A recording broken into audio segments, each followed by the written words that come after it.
Hi, I'm Rob, and in this Gems of War video, I'm going to show you a cool team you can use for this Army of Light World event. No mythic as ever, and still really effective.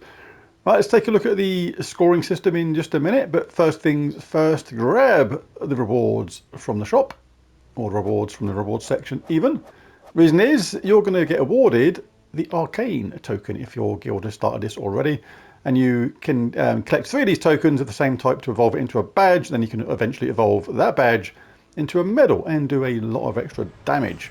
Now we're going to evolve it anyway into Arcane badge. There we go. Let's pop to the shop. First things first, grab yourself a tier 1. This gives you a potion of enchantment amongst other things. Really cool. More arcane tokens, more troops if you need them, more gold, more event sigils, all very handy stuff. Indeed, and you just grab more tiers the further you go on, as far as you intend to go. Right, now regarding the scoring system, it's very straightforward in this. There are 6 battles you can encounter during this event: Twisted Hero, Indolator of Sloths, Helgor the Guardian, Wrath, Infernal King, and the Scourger of Honor. The battles are chosen entirely randomly, and they all have an equal chance of appearing. Now, you earn trophies during this. The Twisted Hero gives 3 trophies, the Indolator of Sloth gives 5, as does Helgor the Guardian, Wrath, Infernal King 8, and the Scourge of Honor 10. But I've simplified the scoring system to show you the points total, as each trophy is worth 4 points. But the battles will drop a variable number of trophies, on average about 1.18 times the base amount. So just fight the Scourge of Honor when it appears, Infernal King or Wrath next, and then Helgor the Guardian, and so on. Basically in order of their rarity. Mythics first, Legendary second, and so on.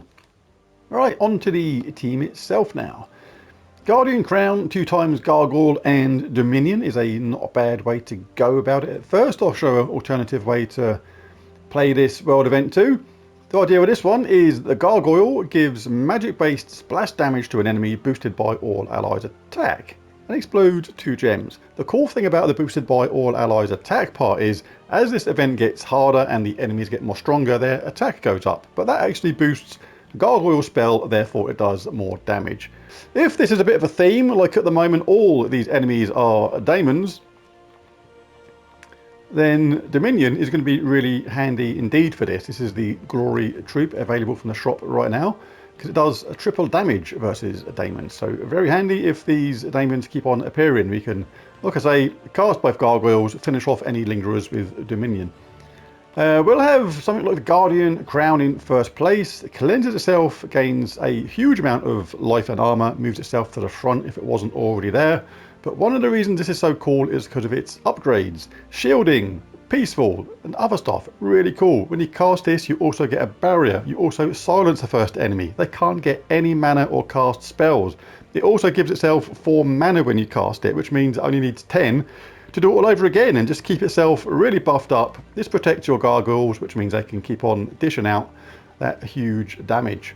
So fairly straightforward to use, but an alternative to that team would be something like Holy St. Astra. You can use her.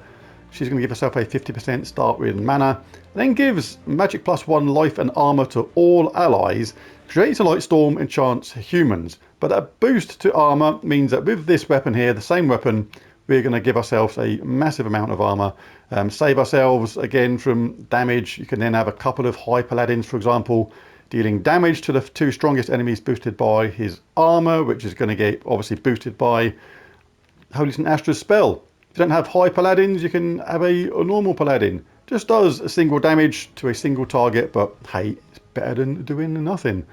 Right, but I'm going to go along with the team that I've got here. This is going to be a lot of fun to use.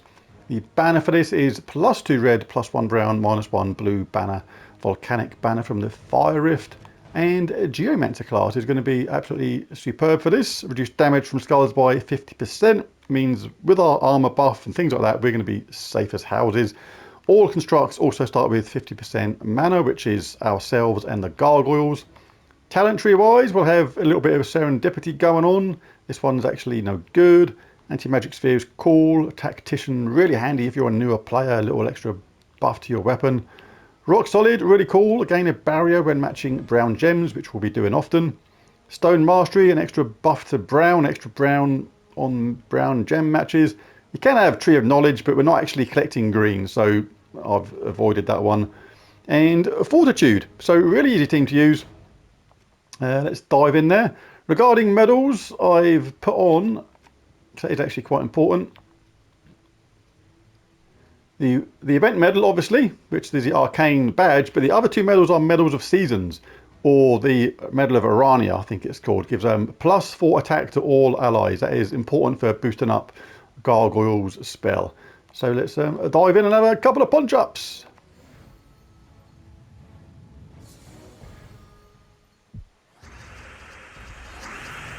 Alright, so we're looking to get ready if we can. This is going to get our gargoyles up pretty much straight away. Cast one on the second troop down. And just finish off with the next gargoyle. The gargoyles available from the underworld. That pet's going to have to wait. Hall of Guardians in the underworld, just go to there, open up some portals and see if you can pop a gargoyle if you don't have it already. That's where you get them from. You can't get them from normal chests. You have to go to the underworld. This is why so many people are missing certain troops. They forget that you only get them from the underworld. So no red going on, no brown going on. So we'll give them a punch in the face. And we cast our gargoyle on the middle troop this time because of the splash damage. Targets the enemy you just aimed at and does damage to the troops either side. Scourge of Honor has appeared. Always get that when it appears. Worth the most points.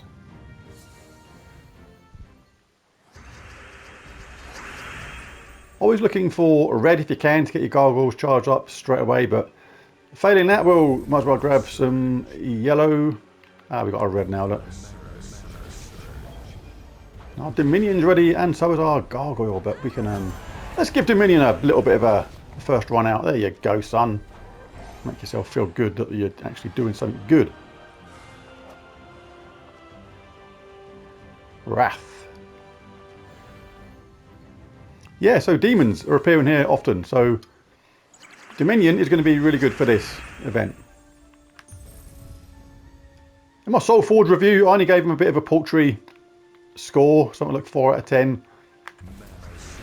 But some troops kind of need 2 scores, a general score for their general usefulness and another very specific situational score almost. Like Dominion's spell isn't that great normally, hence the 4 out of 10, but for this sort of thing he's actually quite useful, so I would have scored slightly higher. Such is the way of the game.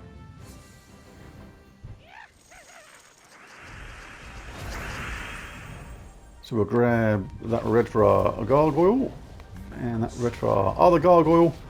See, as the enemy attacks get higher, the boost gets higher. As now the boost is plus 107. You'll see that boost going up and up every single time the enemy gets more powerful. Just give Dominion another run out. He's like, yes, I'm a glory troop that's been used straight away and I'm actually doing a job. Alright, I've jumped ahead a little bit, but yep, still working as intended. That Dominion troop coming real handy sometimes with that triple damage versus Daemons. It is all Daemons they're fighting so far, so yep, really coming in handy, that new troop. Collect red if you can. Failing that, we'll grab some yellow. We'll grab a load of purple then, being how it's here. Still gets your troops charged up. When you cast your gargoyle, make sure you cast it on the second or third troop down. Splash damage the enemies, and you cast your next gargoyle on the one that's got whoever has got the most armor and life. So in the case, it's going to cast on the Infernal King at the bottom. And we can take out the last troop with Dominion. Working really well. A Scourge of Honor.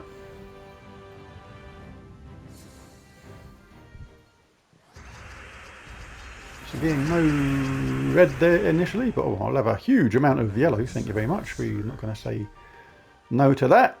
Let's get some brown for our gargoyles. As I said, the enemy gets more powerful, Gargoyle gets more powerful. Always cast on the second or third trip down as the first cast. Make sure you chip in with some heavy damage. Gargoyle again. Bottom troop. Splash damage. Dominion. Finishes the job. Oh, no, Helgor, best one. Low level one, though, going to be an absolute pushover. Oh, shame we were going to explode those gems there. That would have been good, but we've got an extra turn on red anyway. Oh, don't really need to collect all this, but it's all useful stuff. Let's have the second Gargoyle have the glory this time. Gargoyle or Dominion would have done great on that last troop. Finish them off.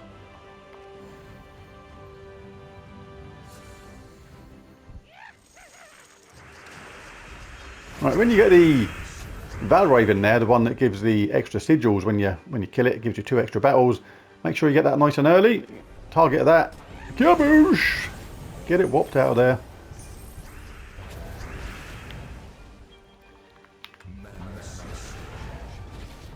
Second Gargoyle's up. The one with the highest combined armor and life. And that's it. Just keep on doing that, and the Gargoyles are going to get more powerful as this event goes along, because the enemy's attack increases. That makes Gargoyle more powerful. Will eventually evolve that badge into a medal and do even more damage, and it's going to be hopefully plain sailing. Well, there's a video. If you enjoyed it, be sure to bash that like and subscribe button. It really does help. But most of all, thanks for watching. I'll catch you again next time. Bye for now.